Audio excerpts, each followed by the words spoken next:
우리나라 상황들 지금까지 봤는데 해외 상황 보면 우리나라보다 훨씬 더 지금 심각해지고 있는 상황입니다. 지금 WHO에서는 100만 명 곧 돌파할 것이다. 이렇게까지 예상을 하고 있는데요. 지금 가장 심각한 곳이 아무래도 미국이겠죠. 네, 뭐 전 세계 그 경향을 보면 지금 대략 한 93만 명을 넘어 나가는 이런 경향이 있습니다. 네. 그 나라별로 보게 되면 미국이 20만 명을 훨씬 넘었고요. 네. 그다음에 이탈리아, 스페인이 11만 명, 10만 명의 그 확진자입니다. 따라서 그 중국이 뭐 대략 8만 명인데 이것보다 훨씬 이 미국과 유럽에 있는 나라들이 그렇죠. 더 많은 확진의 경향을 지금 보이고 있고요. 네. 사망자 수도 대략 현재 4만 5천 명인데 이거를 국가별로 보게 되면 역시 그 유럽이 높습니다. 스페인이 9천 한 53명 정도고요. 네. 미국이 4,500명 정도, 프랑스가 3,500, 중국이 3,300. 네. 이제 이와 같은 그 경향으로 봤을 때 100만 명을 훨씬 넘을 것이다. 조만간 말이죠. 네. 이런 상당히 아분한 전망이 나오고 있는 상황입니다. 지금 현재 93만 명인데 지금 전 세계로 따지면은 하루에 뭐 수만 명씩 나올 수 있는 상황이 됐기 때문에 100만 명 뭐 오늘 내일 얘기하는 사람들도 있더라고요. 네. 전문가들 중에서는. 이탈리아와 스페인 같은 경우에는 사망자도 많고 뭐 확진자도 지금 10만 명, 11만 명 이랬는데 내부에서는 이제 정점에 달했다 이런 얘기들이 나온다고 그러죠. 네, 계속 뭐 증가 이렇게 인원 누적 수는 이제 증가됐지만 그 증가하는 그 확진자 수를 보게 되면 네. 감소하는 경향이 있다. 따라서 이제는 신규 확진자가 줄어든다 이렇게 네, 보면 그 얘기입니다. 증가율이 떨어졌다는 이제 이 얘기죠. 그래서 이제는 그래프상 정점을 찍은 것으로 이제 본다 이렇게 평가를 하고 있고요.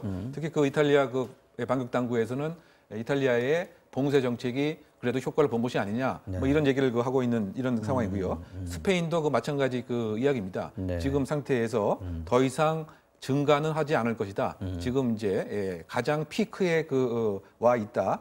특히 예를 들면 중증 환자라든가 네. 입원하는 환자 수 자체가 늘어나지 않는 경향이 있기 때문에 그래프 상으로 봐서는 더 이상 증가보다는 어느 정도 플랫한 이런 상태로 갈 것이다. 이런 전망을 이탈리아와 스페인에서 내놓고 있는 상황입니다.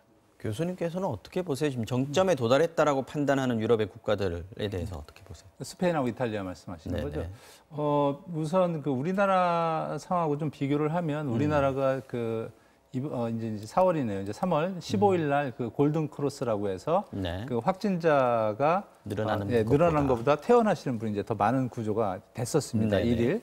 그리고 그 다음에는 이제 총 퇴원자와 총 격리자 수가 이제 뒤바뀌는, 그러니까 좋게 그렇죠. 뒤바뀌는 거죠. 네. 근데 지금 현재로서 제가 이 그래프를 보면 일단은 우리나라가 그 골든 크로스 했던 상황처럼 네. 확진자 일일 숫자가 확실히 떨어지는 건 맞습니다.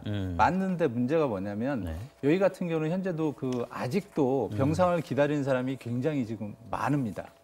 그렇기 때문에 네. 추가적으로 사망자가 더 증가를 많이 할 수가 있고요.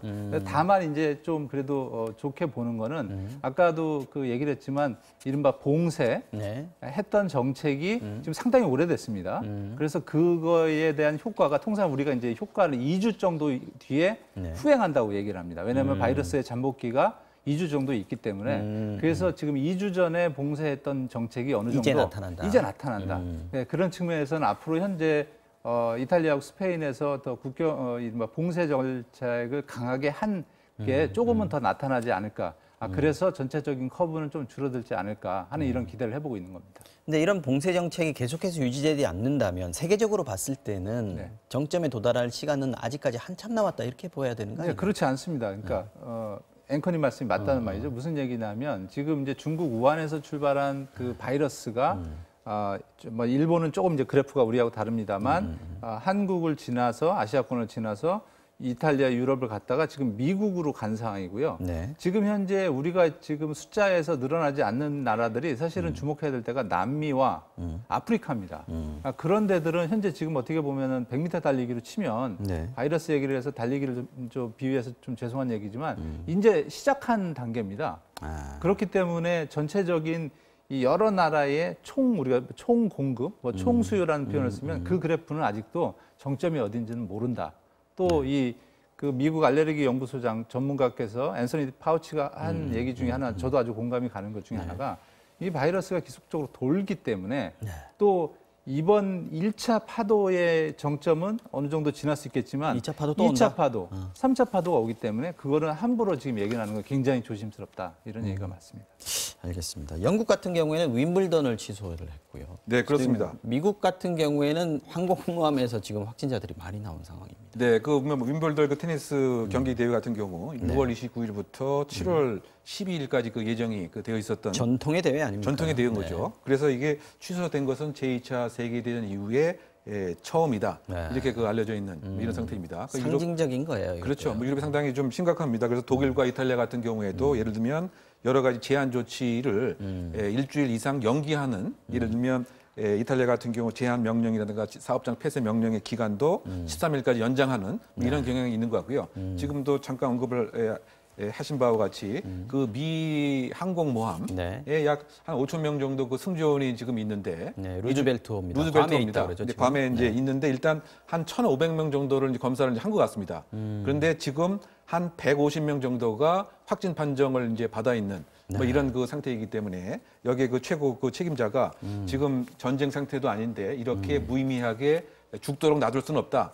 특단의 그 조치가 필요하다. 이런 지금 주장을 하선 작업을 하고 있다 그러죠. 하선 작업을 하고 있는데 그럼에도 불구하고 전원 다 하선을 할 수는 없는 상태이죠. 왜냐하면 이 항공모함 안에 핵 무기도 있고요. 또는 그 비행기도 있고 그래서 필수 요원을 제외한 상태에서 가급적 뭔가 이 특단의 조치가 지금 필요하다. 이런 상부의 적극적인 보고를 올리고 있는 이런 상태로 알려져 있습니다. 마지막으로 하나만 여쭙고 끝내겠습니다. 지금 스웨덴 같은 경우가 좀 특이하더라고요. 지난번에 우리 중앙 임상 시험 뭐였죠? 그 학회 임상위원회에서 얘기를 한 적이 비슷한 얘기 한 적이 있는데 60% 이상 집단 감염이 집단 면역이 생겨야 이게 잠잠해질 수 있다 얘기했죠. 스웨덴 같은 경우에 지금 전 국민을 지금 집단 면역을 형성시키겠다. 이 얘기는 걸리게 놔두겠다 이런 얘기 아닙니까? 이거 좀 위험한 거 아닌가요? 그래서 이제 우리나라 기사에서는 뭐 실험이다 그러는데 사실은 그 실험이라는 평가를 하는 건 좀 저는 달리 보고요. 왜냐하면 과학적으로 봤을 때 지금 현재 걸린 분들의 80%는 경증이고 그중에 10%는 중증이고 5%만 위중을 하다고 하니 경증 환자까지 모두 다 병원에 다 입원하고 하면 의료 시스템이 마비가 되니 그런 다른 나라의 과학적 시스템을 보니 우린 그렇게 할 필요가 없겠다.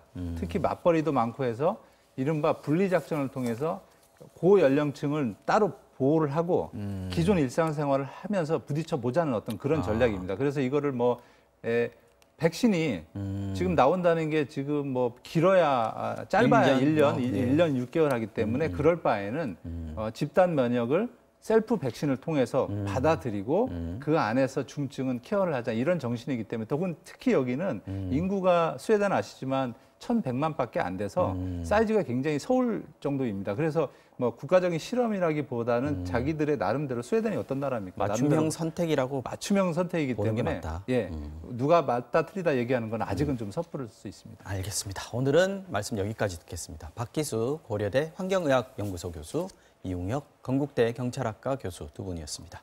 고맙습니다.